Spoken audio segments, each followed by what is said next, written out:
بسم الله الرحمن الرحیم. خیر راځو نن داسې یو پروګرام په جاوا لانګویج کې لیکو چې موږ ته د تاک عدد پرنټ شي. د مثال په ډول که چېرته زه د 10 عدد انټر کړم نو موږ ته باید له یو څخه نیولې تر 10 د دوی ترمنځ چې کوم تاک عدد دی هغه باید موږ ته شو شي. یا زه n نمبر انټر کړم نو له یو څخه تر n پورې چې کوم تاک عدد دی هغه باید موږ ته څنګه شي پرنټ شي. نو زه به کلاس ته نوم ورکړم پرنټ آل. صحیح ده. پروګرام به سیف کوم فایل ته راځم سیو اس پروګرام ته به نوم ورکړم چې پرنټ آل ډاټ جاوا لوکیشن ډیسکټاپ سیف انټیجر n.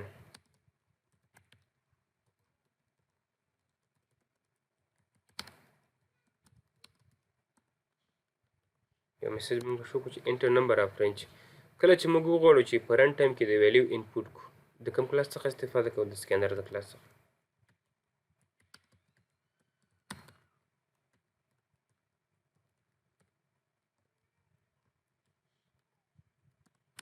د سکینر ابجیکټ د لما سره سکین ډاټ نیکس انټ. کله چې موږ وغواړو چې انټیجر ټایپ ویلیو دی انپوټ کو نو د سکینر د کلاس د نیکس انټ میثود څخه استفاده کوو. دا د n وریبل ته موږ اساین کوو. ښه موږ غواړو چې تاک عدد د پیدا کړو د یو ټرم یا د سلسلې. صحیح ده. مثال که زه چېرته 10 انټر کړم نو له یو څخه نیولې تر 10 پورې د دوی ترمنځ چې کوم تاک عدد دی هغه باید موږ ته شو شي. دا یو سلسله ده. صحیح ده. نو موږ د لوپ څخه استفاده کوو فار لوپ. صحیح ده. فار انټیجر آی له یو څخه شروع یو له ما سره تاک عدد دی. صحیح ده. او آی کوچنی او مساوي له چا سره n کوم نمبر چې زه انټر کول غواړم آی پلس پلس. د لوپ د باډي دننه زه کنډیشن یوز کوم اف که چیرې آی موډیول 2 دا مساوي له یو سره شو دا شو که چې تاک عدد عبارت دی له آی پلس یو کامه ورکړه.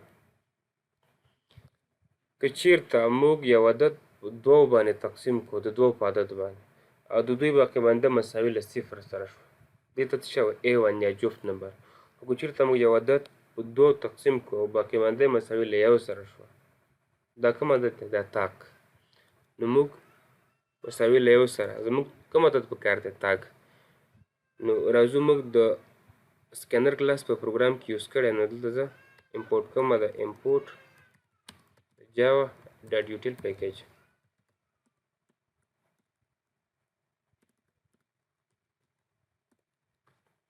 کنټرول اس پروګرام به زه سیف کوم سیمډي اوپن کوم ډایرکټوري چینج کوم د کمپایلیشن لپاره جاوا سی سپیس د پروګرام نوم ډاټ جاوا. کله چې پروګرام کمپایل شو راځو اوس پروګرام رن کوو نو جاوا سپیس د کلاس نوم. کله چې زه انټر پریس کوم ماته وایي چې انټر نمبر اف رینج. چېرته زه 10 انټر کړم نو موږ ته د یو 10 ترمنځ چې کوم تاک عدد دی هغه موږ ته څنګه شو که بیا پروګرام له سره بیا زه رن کړم او دا ځل زه 100 انټر کړم نو د یو 100 ترمنځ چې کوم تاک عدد دی هغه موږ ته څنګه کېږي شو کېږي. داسې هم کولی شو چې لیف څخه بغیر زه آی مساوي آی پلس 2. صحیح ده. دا څه معنا آی مساوي یو سره یو شو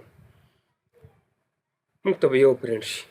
بیا به څنګه شي پروګرام به بیا رن شي لوپ دی که نه تر هغې چې آی کوچنی او مساوي له n سره شي.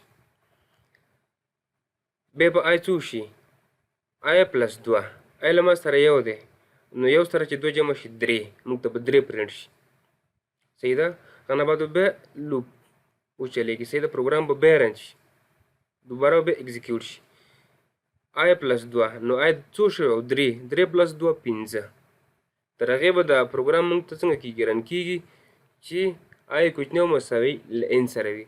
خو که چېرته آی لوی له n شوه نو پروګرام څنګه کېږي انډ کېږي. نو زه به راشم دا په کنټرول اس کړم پروګرام به له سره کمپایل کړم او دا ځل به رن کړو.